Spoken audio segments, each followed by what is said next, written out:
Welcome to episode 39 of Leading People with me, Jerry Murray.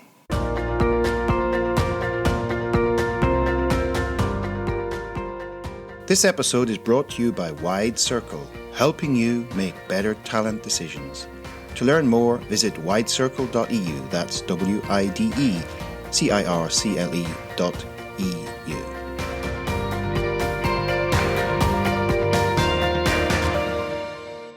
Who is responsible for customer experiences in your organization? How do leaders help or hinder the customer experience? And why are most organizations designed to deliver lousy customer experiences? And what is a chatty checkout? These are just some of the many questions my guest, Professor Yves van Varenberg, addresses in this week's show. As an award-winning expert on customer experience, Yves shares with us his insights and tips for how to get it right. Whether you're working in an organization or as an independent or freelance worker, there's lots to learn. So let's dive right in. Yves van Varenberg, welcome to the show. Hi, Jerry. Thank you very much for the invitation. It's my pleasure. Yeah, I'm really looking forward to today's conversation. I heard you speak recently and I was intrigued by what you were talking about, not just from the point of view of customers, but there's a whole lot of stuff around how organizations are led. There's a whole load of stuff around how people are empowered, etc. And I'm really looking forward to getting into this with you for our listeners. So before we get there, because I only know you briefly, so I'm as curious as anybody else. How did you get here to where you are today as a professor at Caldwell? Was there a particular person, place, or an event, or anything that stands out, or an epiphany moment, or some sort of things like that kind of led you to, you're into the world of customer experience and that today? So maybe you could just take our listeners on that journey with you. Well, I was not predestined to become a professor. I think if you would ask all my teachers in secondary whether I would ever end up doing something intellectual, most of them would say, nah, not at all. So I always had kind of the lowest grades back in secondary. I always muddled through. But in the end, right, I saw the light and I suddenly realized that I found my passion with marketing, with customers, and that's thanks to a number of people, right? I cannot point out one specific person, but maybe in secondary, my economics teacher was talking about kind of markets and how they function, so that kind of triggered a little bit, triggered my interest in economics. Later on, if I look at some of the teachers I had in higher education, they were really wonderful in talking about marketing, talking about customers. My master thesis supervisor, he gave me a topic that really aroused my interest, and that was about how organizations can deal with customer complaints. So that's moving into the direction of customer experience management already in 2006, 2007. And he was really the one who inspired me to go the extra mile and try to understand the topic in more detail and look at that organizational point of view and on experiences and on complaints in that case. Mm-hmm. And he was the one that really kind of pushed me to go the extra mile, and he really aroused my interest in doing research and trying to understand something in more depth. I always had a love for statistics, and later on I did a master in statistics as well. But suddenly I realized, hey, I like analyzing data. I like understanding things. Why not go to do a PhD? So I ended up with researchers from Ghent University, where we were focused on understanding services, service management, and my entire PhD was about service recovery, which is essentially customer service issues. So I was always intrigued by that kind of negative side, perhaps, looking at the how organizations can deal with that in an optimal way, because so many organizations tend to screw up. so that intrigued me, and just keep on going and going, and over time I started realizing that it's not only about customer service, but there's an entire logic around it, and that's the whole idea of customer experience. So as a professor, you have the luxury of being pretty autonomous. So if you want to explore a topic in more detail, then you can go for it. And so it started a little bit with that negative side, with people complaining about defective products and services, and how to deal with that in a proper way. Then just moving towards kind of the bigger picture, and how to run an organization to deliver a great experience to customers. So in a nutshell, there are few people that really aroused my interest and really pushed me to learn more about it. Good. You know, you and I share a very modicum, as they say, of overlap, and that is that I wrote my MBA thesis on customer service quality. And, oh, wow. These were the days of an organization called TARP. Do you remember them? They used to measure complaints, and Reichel's work, Frederick Reichel's work on measuring sort of customer feedback and all that was early days with the Bain organization. So I still have a distant memory of that. But I was also probably fascinated by it for some of the reasons that you're going to explain to us later, because it wasn't just about the customer. A whole lot of things that you could look at from that type of research. And I also think it's very interesting to hear you talk about, you know, how you went through your secondary education. There might be young people out there who may not have excelled academically in that part of their life, and they may be just ready to excel in their third level education out there. So anybody out there listening who's in the third level education world, maybe this is your moment. What do you think, Yves? Absolutely. Definitely, if you're in secondary education, don't give up. And maybe a good tip is not always listen to others too much. Right. Because if I count the number of people that really gave me kind of good advice, between quotation marks, on what I should do with my life, and the tracks that I should choose. There's so many people that gave that recommendation, like, this is not for you. Some people even call me too dumb to understand. And I'm really looking forward to meeting those people again and have that conversation, like, and what about you now? Maybe you were wrong. Well, you know, I'll tell you, so for our listeners and for yourself, a little anecdote. There's a very famous musician in Scotland in the traditional music world. I won't actually name him, but he at school was told he would never amount to anything, and especially not a musician. And at the age of 16 or 17, he ended up in a professional band, and they toured the world. And he made a point of everywhere he went, every exotic location, he would send a postcard back to his music teacher and say, guess where I am? Where are you these days? Are you still in the school? So he used to do this. I don't know how many years he kept it up. So we never know. And for parents out there as well, you know, sometimes let your children express themselves, let them explore the things that interest them. And, you know, if they get good at something and passionate about it, people can make really good careers and things that they get excited about. But that won't get us to the end of it. It won't get us to the whole, into the depth of customer service and customer experience and all that. I think one of the things that stood out for me was when I heard you talk about this, and there were several people in the audience who actually noticed this, and this was this rethinking the whole idea of how you interact with a customer. And I suppose the people who set the tone for this in an organization are the leaders. And I'd like to sort of, because this is the Leading People podcast, I'd like to start with the impact they have on how customer service can go well or can go horribly wrong, and maybe then evolve into some of those key insights that you've gathered over the years around how to get the customer experience right, not just for the day-to-day operations, but for the greater good of the organization and society as a whole. Yeah.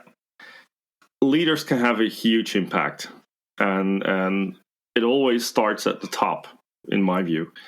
Whenever you want to improve the customer experience, if your board of directors and your executive committee is not involved, good luck with that. For the very simple reason that everyone is responsible for the customer experience. It's not just the responsibility of the marketing department or the customer service department or whatever department, logistics department that needs to ship stuff to customers. Everyone is responsible for the customer experience, and the customer interacts with almost everyone within the organization. Mm-hmm. Even a finance department, like for invoices and all that stuff, they still interact with those people as well. And something that strikes me is that very often customers seem to know the organization much better than the people in the organization itself, right? Because they interact with everyone, whereas everyone within the organization is really kind of working in silos, focusing on their own little thing that they need to do on their own island. Whereas customer experience is everyone's responsibility. So you need the leaders of the organization to really kind of break those silos and unite everyone to rally everyone around the idea of, hey, we need to improve the customer experience. So we'll talk about it later probably, but whenever we go into an organization to do some consulting and to help them out with improving the customer experience with the spin-off company that we created, the first thing we do is have a talk with the executives over there and show them the numbers. Like, okay, these are the benefits that you can reap from improving the customer experience. There's plenty of studies showing that there is a return on investment, and that's what these people want to see first, right? The hard evidence that improving the customer experience indeed leads to better results from an organizational point of view. But that's where it starts. The biggest challenge at that point in time is to convince, well, if they are convinced, the biggest challenge is to convince everyone else in the organization and to let people work in a different way, perhaps. Let them serve customers in a different way. Let them think about customers and even talk about customers in a different way. And that's probably the biggest challenge. So you start with the highest leadership, but then you need other leaders in the middle management or even a team leader, other leaders within the organization that really can tell the story and implement the story throughout the other tranches of the organization. So leadership is so important. And in some cases, it's missing because they don't understand the benefits, because they don't have the right knowledge yet, because they don't see how an experience strategy can contribute to their results. But you need to get those people on board first. Then you can start working with everyone else. And what we see is that we need to have these people on board because there are some difficult decisions to be made within the organization. And the talk that you attended was really about, hey, what are organizations doing wrong in order to improve the customer experience? And the main story back then was, well, maybe organizations are not made to deliver great experiences to their customers, right? Most initiatives are only scratching the surface, and we need initiatives that go beneath the surface and that really rethink the way people are working. So improving the customer experience requires a lot of change management as well. And we all know how it goes with change management. It's hard, right? We need to let people work in a very different way, and that's hard. And we also need to sacrifice some sacred cows, perhaps. Right. So if we let's just unpack some of that now. So to be able to provide great customer experience, you have to have the structure in the organization to be able to do this, right? And you mentioned the concept of silos earlier. You mentioned it's everybody's responsibility. And here's what I notice sometimes with a lot of things in organizations is you can work in an organization and forget that you yourself, as a person working there, you're also a customer of many other organizations. And sometimes some of the things that organizations do within themselves, those people wouldn't want that customer experience to happen to them. So let's unpack the structural factors that contribute to challenges in delivering an excellent customer experience. Well, as I said, there are a number of sacred cows that need to be sacrificed, and the first one is actually flip the pyramid. So in a traditional organization, you have frontline employees at the bottom of your organization. They're the largest number, but probably the least important. You have the middle management, you have your top management team, and you have the CEO on top of that. And what we see in those organizations is that it's almost about the power of the leader, and it's always about the ego of the leader, right? I rise to the top, and I have the biggest ego, and whatever, and everything needs to revolve around me. That's at least what I see in a number of organizations. If you want to manage the customer experience, you need to flip the pyramid. And with that, I mean, frontline employees need to be at the top in one way or the other. Middle managers' task is to support the frontline employees so that they can perform their task of serving customers well. The executive committee, the top management team's job is to support the middle management so that they can support the frontline employees. So in terms of leadership, what I see in traditional organizations is a lot of transactional leadership, a lot of kind of leadership focused on the person. Like, I want to be the most powerful one in this organization.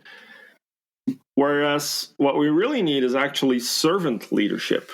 And there are studies that show that servant leadership can improve the customer experience, which in turn can improve the performance of the organization.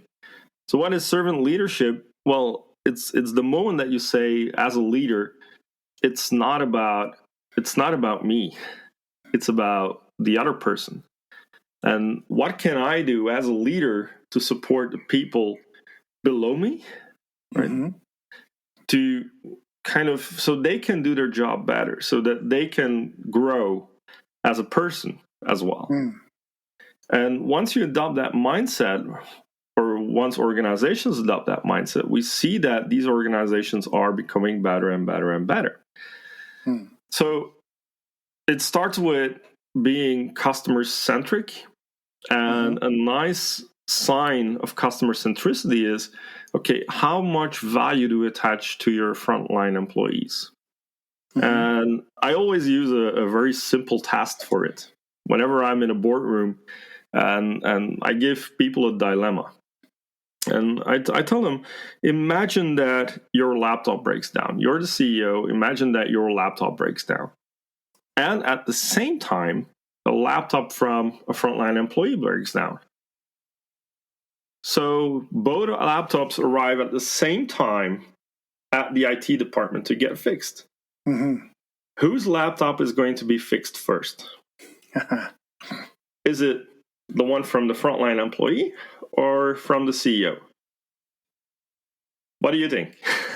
You, with all your experience, whose laptop is going to be fixed first? Oh, you're asking me the question now. Yes, absolutely. I know exactly whose laptop is going to be fixed first, because the minute they know whose laptop it is, everybody wants to impress the CEO, and the CEO's laptop will go back first. It's just the way. It's just the way this hierarchical thing works in an organization, and particularly in an organization where there's a lot of fear. Yep. Because the CEO's judgment of how effective his IT department will be clouded by how fast they turned around his Yes. laptop, and not how well they provided IT services, IT software support, hardware to the customer. Yeah, that's usually what you see. And probably his or her laptop is like top notch, has too many features, most expensive model, whatever that person doesn't need at all. But anyhow, one acid test of customer centricity, of being focused on the customer experience, is exactly that. In an organization that is really focused on the customer experience, the laptop from the frontline employee will be fixed first, because that laptop is probably needed to serve a customer. And because of the fact that the laptop is broken, the frontline employee might not be able to serve a customer in an appropriate way. There is some delay, there is some customer dissatisfaction. Yeah. So in terms of cost to the organization, consequences for the organization, that's probably a bad idea to take the CEO's laptop first. Because that CEO has a tablet, maybe has a desktop computer that he or she can work with. Whereas for the frontline employee, it's a different story. So for me, flipping the pyramid means giving priority to the people that are serving customers. I just want to touch. You talk about the term customer centricity, and that's based on the work of Tracy and Wiersima and their three-pronged model of customer centricity, operational excellence, and was it product innovativeness or whatever they called it. And they often said that this is going back to 1994, 95. This model, so they kind of advocated you could only really be really good in one, but you needed to be in the top quartile in the other. And I think this was also influenced by Michael Porter's thinking in those early days around differentiation strategies and all that. Has the dial shifted today, whereby it's not even about choosing customer centricity over other models? It has to be at the center of a concentric circle. Actually, yes. We're seeing that in recent years, customers are more empowered. They have more choice. The world is their playing field, so they demand better service, better products, better experiences, because they have the power to kind of punish an organization that doesn't deliver that by writing a negative review or simply by buying something somewhere else from another organization. Right. So it is shifting, and what we're seeing in the last couple of years, at least, is that customer experience is becoming so important, much more than creating a nice brand, for example. Right. So we even see that in academic studies, in longitudinal academic studies, that the impact of the brand on the organization's performance is becoming weaker and weaker over time, whereas the effect of the customer experience, customer centricity, or whatever you want to call it, that's increasing over time. It's becoming more and more and more important. So organizations that don't put the customer central these days, well, they will run into trouble. I think we've got a recent example, actually, because I'll name them at the risk of being sued. Maybe it would make the podcast even more popular. But Ryanair would be a great example of a company that focused on operational excellence. Everything about it was how to get people efficiently through an airport onto the planes, whatever it took to reduce the cost, etc. And that kind of worked for the early part of their life, right? People kind of went, okay, I put up with bit of crappy service here and there. But I think that the whole thing shifted about 5 or 6 years ago, and they had to start to take customer experience seriously, right? So that model started, they might have bought into that model where, you know what, we'll prioritize this and the customer centricity can sit second and whatever. But I think that's an example of a company that found that it didn't work to ignore the customer experience. Would that be true? Well, to ignore them completely. Well, it's always hard to tell with Ryanair whether you were being ignored completely or not. Yeah. But there were most people have a Ryanair story to tell, right? Yeah. But what's nice about Ryanair is that their promise is clear. Their promise is pretty clear. Like, okay, this is what you can expect from us. Mm-hmm. You're not going to pay a lot, but because of that, you cannot expect a wow experience. So you have to accept that there are some issues that are not going that well or that are not that great when you take a Ryanair flight. So their promise is very, very clear. And what happens is that the bar for customer experience is going up over time. So what people are willing to accept as a minimum standard is slightly going up as well. Not dramatically, but it's slightly going up year after year after year. So for Ryanair, it's kind of adapting a little bit to that minimum threshold. What people kind of accept, okay, this is still okay. That is going up. But Ryanair will never become a company that is great at customer experience, or at least at wowing customers. No. Because in Ryanair's case, they might even design the experience in such a way that it gives you the feeling that it's really the cheapest. Right? If you look at Colruyt, for example, a Belgian retailer, their stores are not really looking great. Right? It's more like an industrial building that you're entering. A warehouse, yes. Yeah, a warehouse. And that reinforces the perception that they must have low prices. So for Ryanair, you can even argue that customer experience management is not necessarily about wowing customers all the time, but it's reinforcing what you're promising to your customers. And they can actually use experience management to reinforce the idea of being the cheapest. But of course, their key priority is that operational excellence and to be that cheapest in the market. Although they're seeing much more competition from other low-cost carriers these days. Okay. So I think there's something emerging from this, Yves. This notion of clarity of expectations is actually an ingredient of the customer experience, because if you set the expectation level at a level which is acceptable enough, then that is the customer. As long as the customer gets that experience, you're meeting their expectation. Would that be where you're going with this?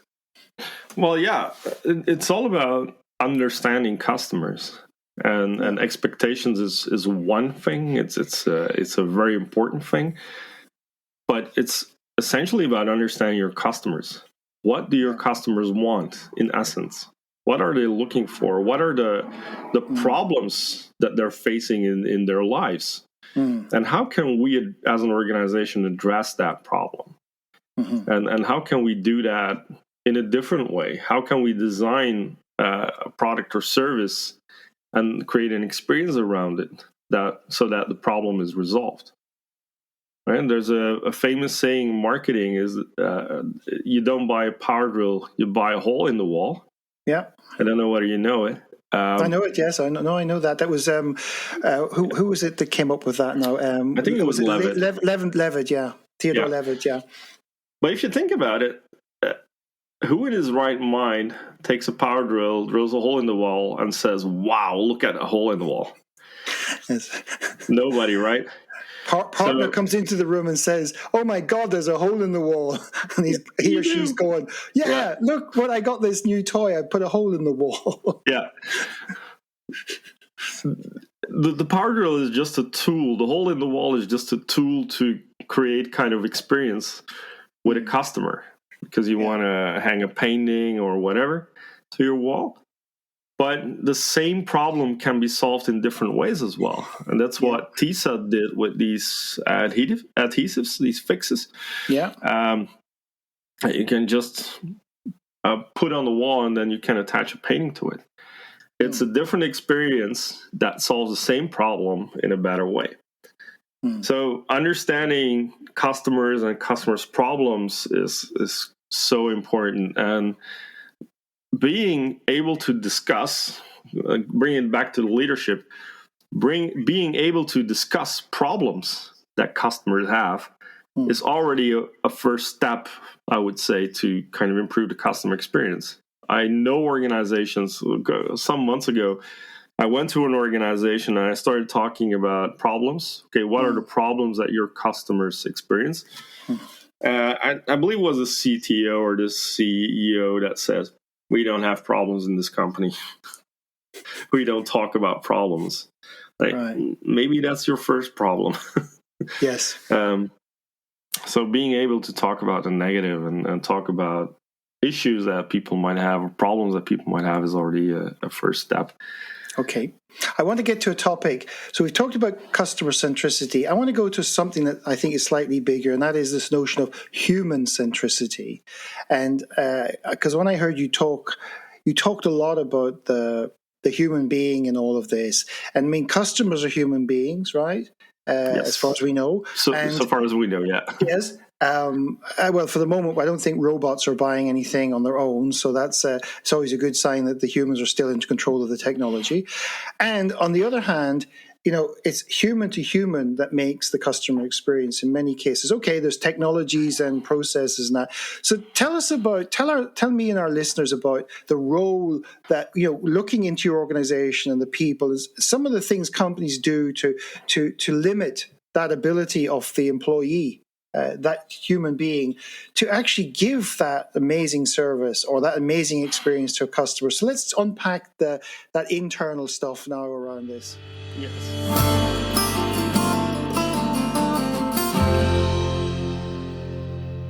Coming up, how do you create peak experiences for your customers? Why is efficiency the enemy of great customer experiences? And what is a chatty checkout? Eve will provide answers to these and many more questions, including the $1 million question. So, let's go back to our conversation. It's right to talk about a human experience. And technology is great at creating a lot of convenience. Mm-hmm. Everything goes swiftly, everything goes, easy, whatever. That's great, but that's, from an organizational point of view, that's boring.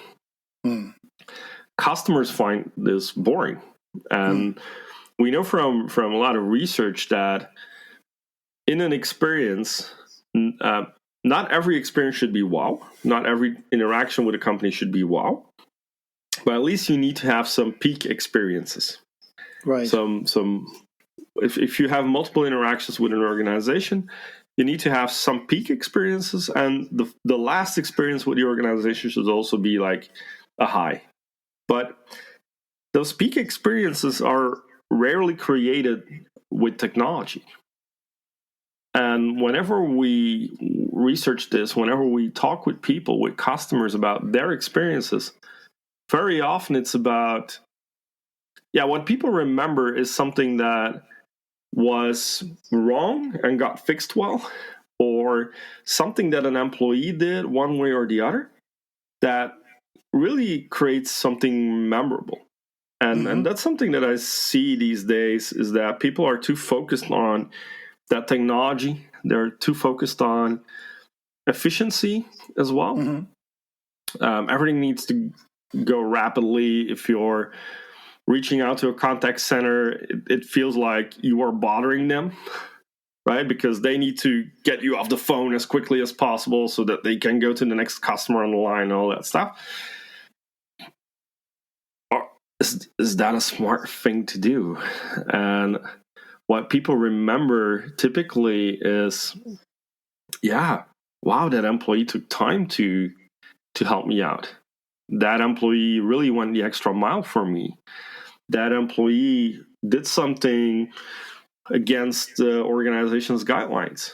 Imagine that you have a 2-year warranty and your product breaks down, 2 years and 2 days after you bought it.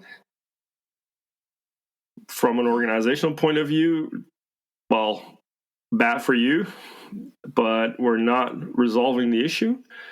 If you have an employee at that point in time that realizes how foolish, how stupid that situation is, like 2 days after the warranty expired, and that says, okay, hey, no problem, we'll fix it. That's something that you will remember. Yeah. People who who are going the extra mile are really what you need in an organization. And what I see in many organizations is that employees are almost confined. Yeah. They're forced to work in a certain way. They have these scripts with which they can, with a lot of sentences to greet a customer and all that stuff. But customers kind of notice that.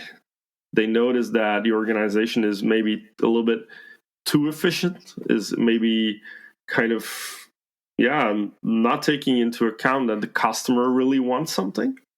And in some cases, it's really about, taking time to serve a customer. And a nice example is from Jumbo lately. It's a Dutch retailer where you have a chatty checkout. Oh, yeah. So you have a checkout where you can talk with the employee as long as you want. So you have checkouts that are super focused on efficiency, where it's all about getting out of the store as quickly as possible. But then you have these other checkouts, the chatty checkouts. I really like them because it's really about something inefficient. It's super inefficient from an organizational point of view, but it's super effective. Yeah. And that's a little bit the trade-off that organizations need to make, that leaders need to make. Like, are we focusing on efficiency within our organization? And if we increase our efficiency, is that still effective in terms of the customer experience? Yeah. Because what people tend to remember are typically, the result of an inefficient process. A product breaks down and they replace it in a remarkable way. Or you have an employee that takes time to really understand you and really tries to solve your problem, or that is taking time to serve you well. So beyond a certain point, too efficient means not effective anymore. An organization can really create that situation where, that they are too efficient and not effective anymore. So that's one of the dangers that they have. So our listeners are probably going, okay, so what have you seen organizations doing, or what have you been involved in with organizations where what is it they're doing to give their employees enough bandwidth or enough scope to give that experience to the customer? So having that discretion, maybe the word discretion is there. It's a sort of a certain range of so, in many organizations you're going to find it hard for particularly control orientated people to let people loose completely. But there's bandwidth, isn't there, that they can give them? What have you seen in terms of that? That's $1 million question. And can I send you an invoice? Of course not.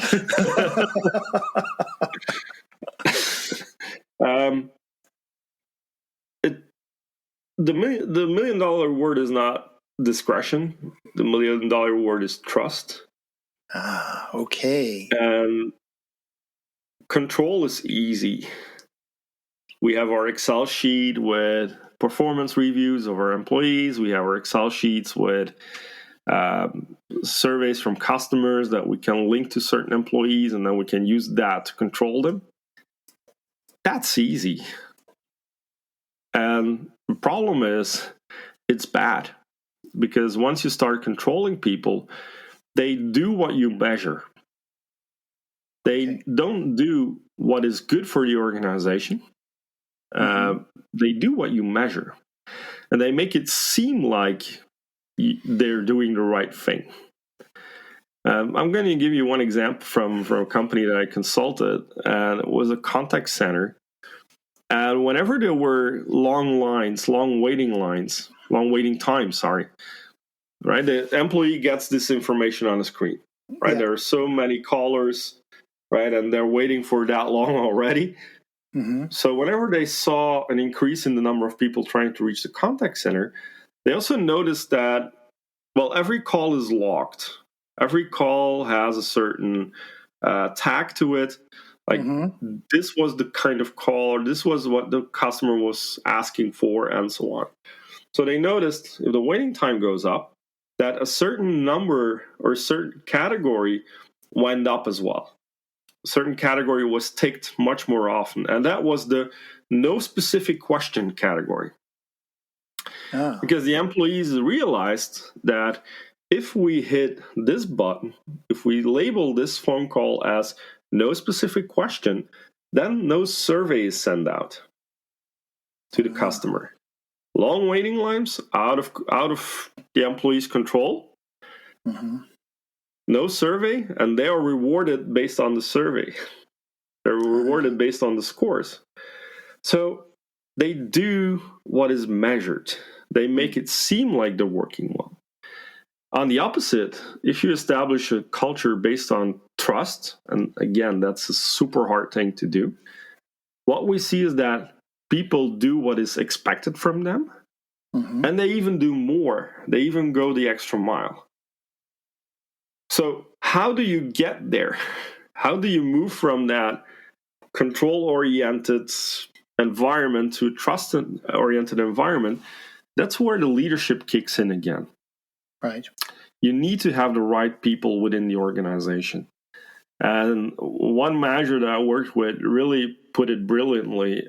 She said, how can we expect our customers to trust our employees when we don't trust our employees? Yeah. So we are controlling them over and over.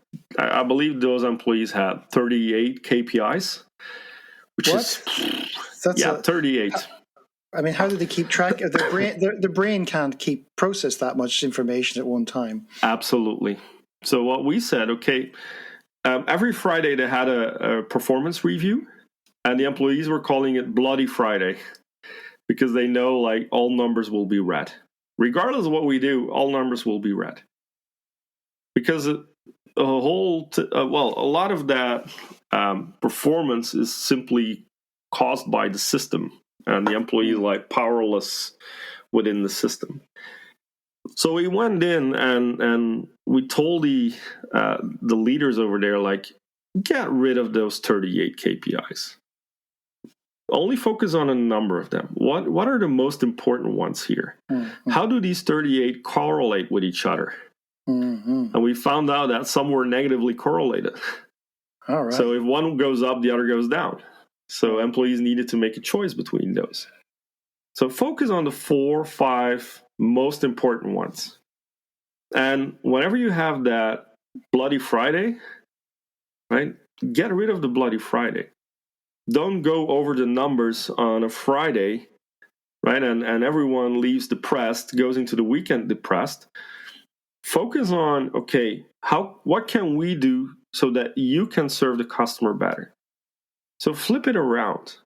Don't punish the employee simply because of a bad performance. Do it the other way around. Okay, what can we do? What can I do as a leader to make sure that you are doing better? So we did coaching for the team leaders in that organization. And in the end, things improved because they let go of that obsession with control. Turned out that it really saved them a lot of money because the turnover went down. While turnover of employees went down. Yeah. It went down. Yeah. There were less people leaving because it was more fun to work there.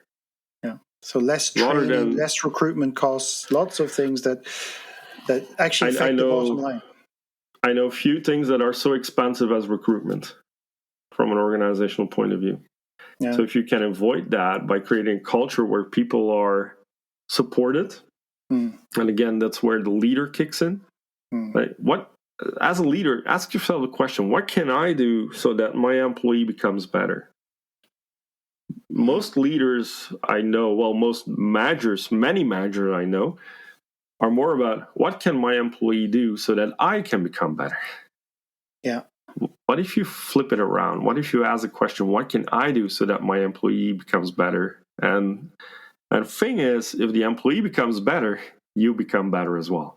Yeah. Because in the end, their performance will become better, your team will work better, they will be used as an example in other situations and towards other departments, and you're the one who did it. Yeah. And every football manager knows that, because the quality of what they can get out of the team will inevitably give results that make everybody look good at the end of the day. I want to get to one thing here.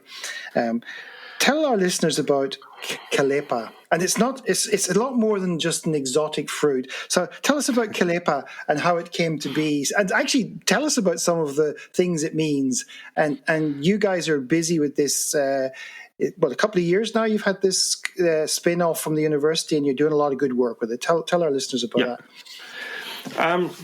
A couple of years ago, I gave an inspiration session at a big retailer, and it was about how to improve the customer experience via the contact center. And I gave a talk with a lot of evidence-based approaches, like results from studies and so on. And in the room were a number of freelance consultants, and they gave a talk that was, let's say, 80% the same a couple of weeks earlier. And at the end of this session, at the end of my session, everyone was saying, like, wow, we never heard this story. This is great. We should invite Eve much more often. And they were a bit pissed, because they gave the same talk a couple of weeks earlier. And the biggest difference was that evidence-based approach. And when we look at the world of customer experience management, there are a lot of stories going around that don't have evidence.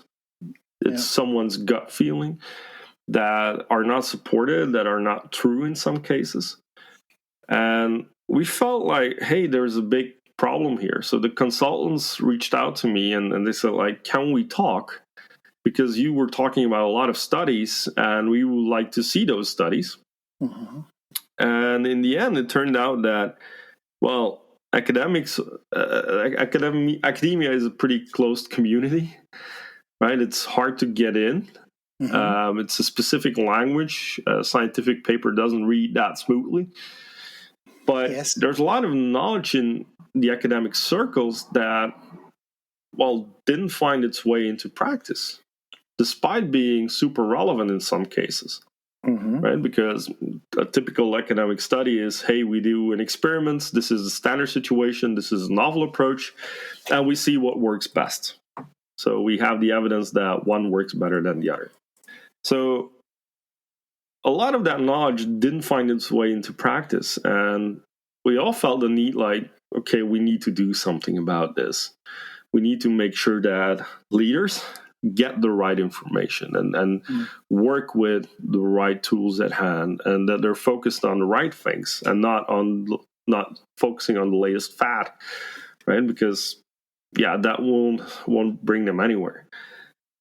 So we decided to create a spin-off company, which is Calepa, where we brought together academics and practitioners. So people with 20, 30 years of experience in the field with their feet in the mud, right? Trying to implement experience management approaches in organizations, but boosted with the academic knowledge. So that's what we did with Calepa, because we felt the need for it. We felt that organizations, need to have access to that knowledge, but also need to have access to people who can really implement it. So that was our mission, really, to make organizations more customer-oriented. That's what we do. And we are commercially active since January 21. Mm-hmm. And ever since, we run from one project to another, and we can show great results with organizations using our approaches. In one organization, I think the NPS went up with 150%. NPS being Net Promoter Score, right? Those who don't speak the three-letter acronyms out there. Yes, I'm sorry. The Net Promoter Score, it went up with 150%, which is huge. Wow.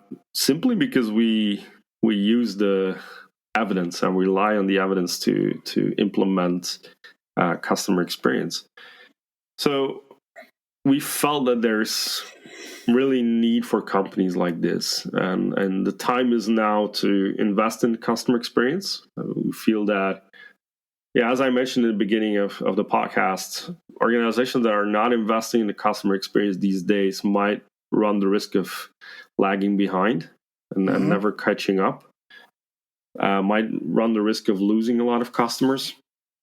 So now is the time to do it, because we also don't see a lot of organizations that really can implement it. I see a lot of fantastic speakers, keynote speakers, gurus, blogs, articles, whatever, and they're all talking about how fantastic the customer experience is. And organizations attend these sessions, read those articles, and then they're like, okay, and how do we get started? Yeah. So we felt that there was a big need for it, for an organization that can.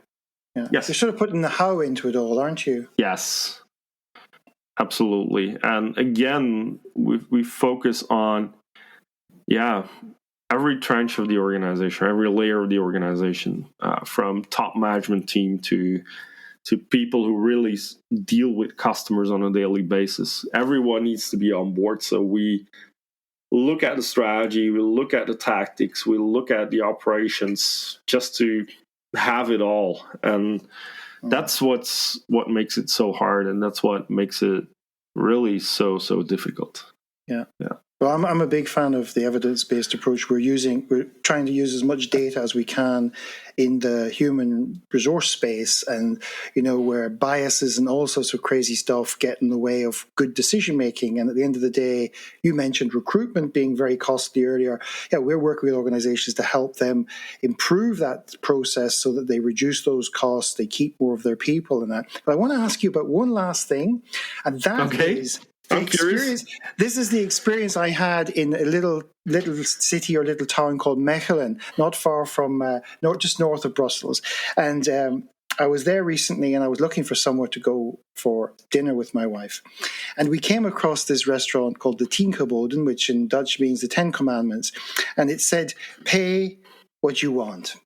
And of course, you can start to form an impression of that. And all I can say is it was probably one of the best culinary experiences I've ever had, both in terms of the food, the ambiance, and the service. And in the end, we paid what we saw on the other menus nearby in all the other restaurants. So I know there's lots of people out there going, oh my God, how could you go down that route? But just explain how this phenomenon is evolving, and any successes you're hearing or things like that. Explain what this is.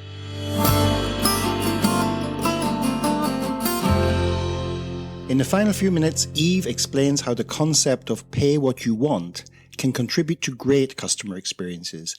And he finishes with his super essential tip for how to start getting better at providing outstanding customer experiences. It's definitely a new pricing strategy where you completely let go of control, right? And you let customers decide what they pay for it, what they pay for, right? A meal, what they pay for a book, music, whatever. So it's becoming more and more popular, and we see more and more applications these days. And at its core, it's all about customer involvement. What if we no longer do something, but we let the customer do it? So what if we, as an organization, give up control and let the customer control this? That's essentially what pay what you want pricing is all about. And it's funny that you bring up this story, because Annelies Kosters, who finished her PhD under my supervision last year, wrote an entire dissertation about it. So an entire doctoral dissertation about it. It frightens a lot of people. Whenever we talk about pay what you want, people say, like, you're nuts, right? Why would people do that? Well, it turns out if we look at all the evidence, the number of products and services sold goes up. The average price that people pay for it goes down, of course. You're not going to pay full price, or not always going to pay full price when you have the option to pay like a little bit less. But in terms of revenue, if one goes up, the other goes down, revenue actually stays the same. Yeah. Especially for products that have like lower unit cost, so that are kind of low priced. I wouldn't recommend it for cars, but for a meal, for drinks, all those things in that price range, it works perfectly. And where you can get volume, you see. Yeah, you need you need to know that you can get volume. Yeah, you need to get volume. And the nice thing is, the better the experience that customers have, like you are saying with the 10 geboden, the better the experience that people have, well, the more they will pay for it in the end. So in a way, it puts the organization on edge, because they know, like, okay, when customers are in control of what they will pay to us, well, what we deliver really needs to be good. Yep. And we cannot make mistakes. And if we make mistakes, we need to solve them properly, because otherwise we have the risk of, well, people not paying anything at all, which is an option in the pay what you want. People don't have to pay. So maybe I can throw the question back at you. What made it so exceptional? I mean, there were, if I looked around the restaurant, I suppose the capacity was close to 30 if it was full. We just felt like we were the most important people in the restaurant from the minute we walked in. The person paid us attention. What was beautiful about the thing was, we know that at the end of the line, this thing you talk about. You used to have this joke, like you'd ask people who pays your salary, and they'd say, I think it's the accounting department or the payroll department. You'd say, no, it's the customer, right? And you talked about the metrics on Bloody Friday, right? Well, the metrics are there from the minute the person walks in. Jan Carlson wrote the book Moments of Truth way back 30 years ago, whatever. The guy who ran SAS at one stage successfully for the period he was there. And it was all about every contact point with the customer was a moment of truth. I don't know, we didn't know what to expect. But from the minute we walked in, we felt that we were as important as anybody else. And everybody seemed to be relaxed, and the lady serving made it effortless. Everything seemed to come and surprise us. It was like, I don't know, maybe we'd set an expectation that was lower than what it really was. And that could be what conditioned this. Although I have to say, I will go back tomorrow, and the next time I'll bring more people. Yeah. It's as simple as that. I've been saying to people, this is an experience you've got to have, if only to understand how excellent customer service, but excellent experience, because the food was beautifully presented. That, and I kind of came to the conclusion, you can go into a restaurant where they set the prices for this, and you can sometimes not even get that standard. So these people seem to have a pride in it.